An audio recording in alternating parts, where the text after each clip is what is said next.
Bienvenidos a Perú, educado para un mundo mejor. A ver, hoy nos metemos de lleno en una historia que, bueno, parece sacada de una película de Hollywood.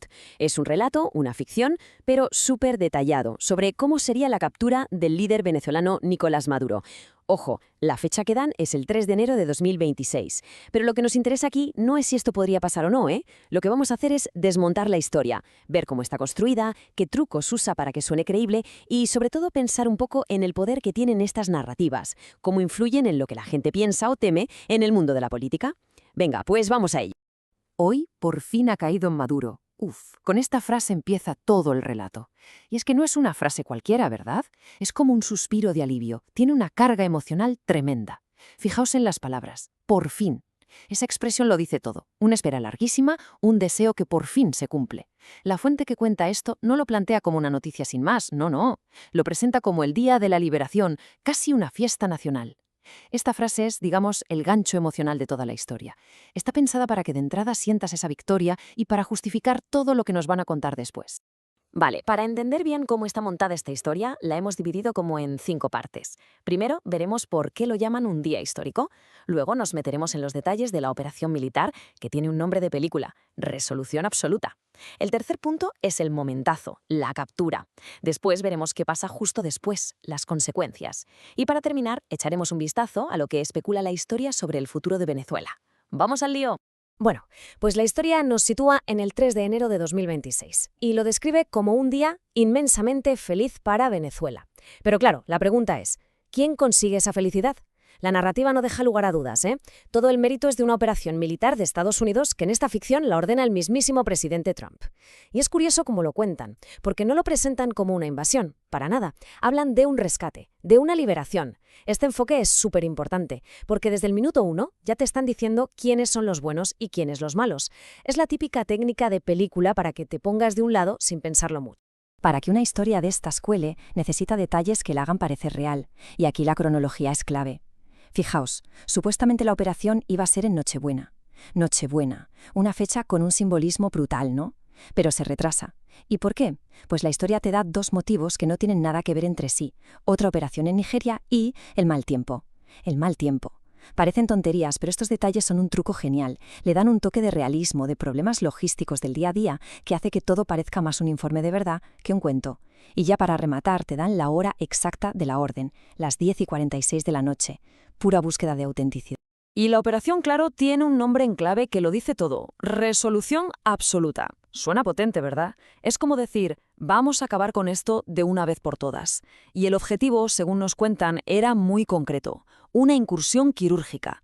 ¿Qué significa eso? Pues que no iban a liar la parda con una guerra, no. Era una maniobra súper precisa. Entrar por el aire, capturar a Maduro y a su mujer, Cilia Flores, y largarse. El concepto este de ataque quirúrgico mola mucho en las historias porque suena algo rápido, limpio y sin apenas líos, casi como ir al dentista, pero a lo bestia. La estrategia que nos pintan parece sacada de un videojuego, dividida en 2 fases muy claras. La primera, a lo bruto, un bombardeo aéreo para reventar todas las defensas. Es literalmente la fase de abrir la puerta a patadas. Y una vez que el cielo es tuyo y no hay peligro de que te derriben, pues llega la segunda fase, la de la precisión. Entran los Delta Force, las fuerzas de élite, a hacer el trabajo fino. Esta estructura de 2 pasos es perfecta para crear tensión y que te quedes esperando a ver qué pasa. Para la primera fase, la del bombardeo, la historia nos da una cifra que impresiona, 150. 150 aviones de combate, una barbaridad. Despegando, dicen, desde 20 bases diferentes. Este número no es solo un dato, es un mensaje. Está puesto ahí para que te imagines un poder militar aplastante, una fuerza tan enorme y bien organizada que es imposible hacerle frente. Es una manera de dejar clarísimo desde el principio que la misión no podía fallar. Y para que te creas aún más ese poderío, la historia se pone súper específica. Te nombran los aviones F-22, F-35, F-18, vamos, lo mejor de lo mejor. Esto le da un aire de invencibilidad. Y los objetivos también muy concretos. Fuerte Tiuna, que es como el centro neurálgico del ejército venezolano, varios aeropuertos, el puerto. Pero el detalle más increíble, el que ya es de película total, es el resultado. Éxito absoluto y un rasguño. 0 aviones perdidos, 0 pilotos. Esto ya no es solo una demostración de fuerza. Es la misión perfecta, el sueño de cualquier estratega militar. Vale, una vez que el cielo de Caracas está despejado, pasamos a la fase 2.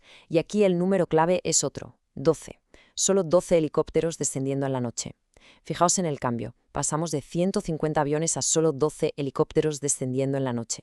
El cambio de escala es a propósito, claro. Pasamos de la fuerza bruta a la precisión de un comando. Esos 12 helicópteros son como el bisturí del cirujano, el equipo que va a dar el golpe final. Y otra vez, para que todo suene más real, nos llenan de detalles. Te dicen los modelos de helicóptero, Chinook, Black Hawk. Te nombran hasta la unidad que los pilota, el famoso Regimiento 16, los Night Stalkers. Y te dan el número de soldados, más de 100 tíos de la Fuerza Delta, que son como la élite de la élite.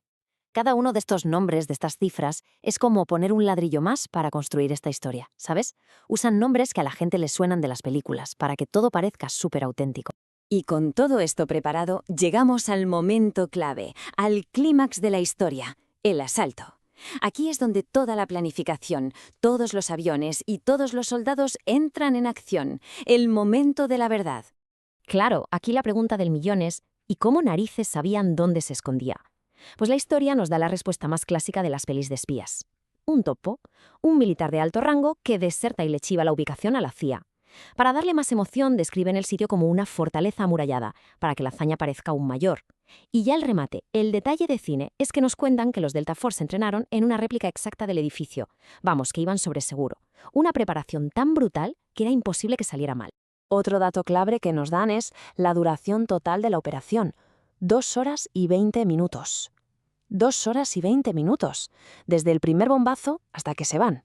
Esta cifra tan exacta no es casual, es para recalcar la eficiencia. Piensa que un problema político que lleva enquistado años, en esta historia se resuelve en lo que dura una película. Es una fantasía de eficacia total, ¿no? Nada que ver con lo lenta y complicada que es la política de verdad. Y el momento de la captura, lo describen con todo lujo de detalles para que impacte. Pero no te esperes una gran batalla, ¿eh? Para nada. Nos pintan una escena casi ridícula, Maduro y su mujer intentando escapar, y sus guardaespaldas que apenas luchan. En lugar de una captura heroica, nos dicen que lo pillan mientras intenta cerrar una puerta de acero. ¿El objetivo de contarlo así? Pues quitarle toda la dignidad, todo el poder en ese último momento. Es el cierre perfecto para la historia de su caída. Vale, lo capturan. La parte de acción militar se acaba aquí, pero la historia política, esa no ha hecho más que empezar. Ahora la narración cambia de foco y se centra en las consecuencias. Porque claro, que caiga el líder, según esta historia, no significa que todo se arregle de repente. Al contrario, es el principio de una etapa súper peligrosa. Se crea un vacío de poder en Caracas. El destino que le dan a los capturados está lleno de simbolismo. Primero se los llevan a un buque de guerra de EU, el USS Iwo Jima, un mensaje de control militar total. Allí, nos cuentan, visten a Maduro con un mono gris, como a un preso cualquiera, para quitarle todo su estatus. Y luego, ¿a dónde va? No a una cárcel militar, no, a Nueva York, para ser juzgado por cargos criminales que ya tenía. Este detalle es súper importante, porque intenta vender toda la operación no como una guerra, sino como si estuvieran cumpliendo una orden de arresto. Le da una capa de legalidad a todo el asunto. El siguiente paso del plan, según esta historia, es un ultimátum. Se lo atribuyen al presidente Trump y va dirigido a los que quedan del chavismo, gente como Delcy Rodríguez o Diosdado Cabello. El mensaje es básicamente, o colaboráis o vamos a por vosotros también. Una demostración de poder total. Con esta frase, la historia busca dejar claro que la victoria es completa y que no van a permitir que nadie intente reorganizarse. Es una amenaza para desmontar lo que queda del poder. Y ya en la parte final, la historia deja la acción y se pone a especular sobre el futuro. La gran pregunta, ¿y ahora qué? ¿Qué pasa al día siguiente? Pues el relato se imagina cómo reaccionaría el mundo y qué pasaría en la política de Venezuela ahora que la ficha más importante ya no está. Las reacciones internacionales que imaginan son, la verdad, las que cualquiera podría esperar hoy en día, un calco de la política actual. Por un lado, los líderes de izquierda de Latinoamérica y los rivales de siempre de Estados Unidos, como Rusia y China, condenando la operación. Y por el otro, pues, los líderes más de derechas o aliados de Washington celebrándolo. El hecho de que incluyan esta división le da un toque de realismo. Deja claro que algo así no uniría al mundo, sino que lo dividiría todavía más. Y aquí está el meollo de la cuestión, el problema que viene después, el vacío de poder. Esta tabla lo resume genial. Según la historia, se montaría un caos tremendo. Por un lado, la vicepresidenta, Delcy Rodríguez, intentando seguir con el chavismo. Por otro, la oposición, con María Corina Machado diciendo que su candidato, Edmundo González, tiene que ser el presidente. Y en medio de los dos, Estados Unidos, diciendo que ellos controlan el cotarro de momento. Una lucha de poder a tres bandas que pintaría un escenario súper inestable. Es lo que pasa cuando quitas a la cabeza de un régimen sin tener un plan claro para después. Entonces, ¿qué solución propone esta historia para evitar ese caos? Pues una especie de gobierno a distancia. La idea es que Estados Unidos no dejaría soldados allí, que eso sería muy caro y quedaría fatal. En vez de eso, buscaría un grupo de militares venezolanos que estuvieran de su lado para que montaran un gobierno de transición. Este sería el final feliz de la fantasía. Una transición controlada por gente del país, pero dirigida desde fuera, que acabaría poniendo en el poder a un gobierno amigo. Y con esto llegamos al final de nuestro análisis. Hemos visto cómo esta fuente construye una historia con un nivel de detalle brutal. Nombres, cifras, estrategias, todo para que parezca de verdad. Y esto nos lleva a la pregunta final, que es la más importante. Más allá de si esto puede pasar o no, ¿qué nos dice el hecho de que existan historias así de elaboradas? ¿Qué nos dice sobre el poder que tienen los relatos? Cómo estas ficciones, que son casi como un deseo hecho cuento, acaban dando forma a lo que pensamos, a lo que nos frustra, y construyendo realidades paralelas en la cabeza de la gente. Oye, si este análisis sobre cómo funcionan estas narrativas políticas te ha parecido interesante o te ha hecho pensar un poco, no dudes en hacer clic y compartirlo. Así ayudamos a que más gente pueda entender mejor cómo se construyen las historias que nos llegan cada día sobre lo que pasa en el mundo. Muchísimas gracias por acompañarnos en este análisis. Nos vemos de nuevo en otro episodio de Perú Educado para un mundo mejor.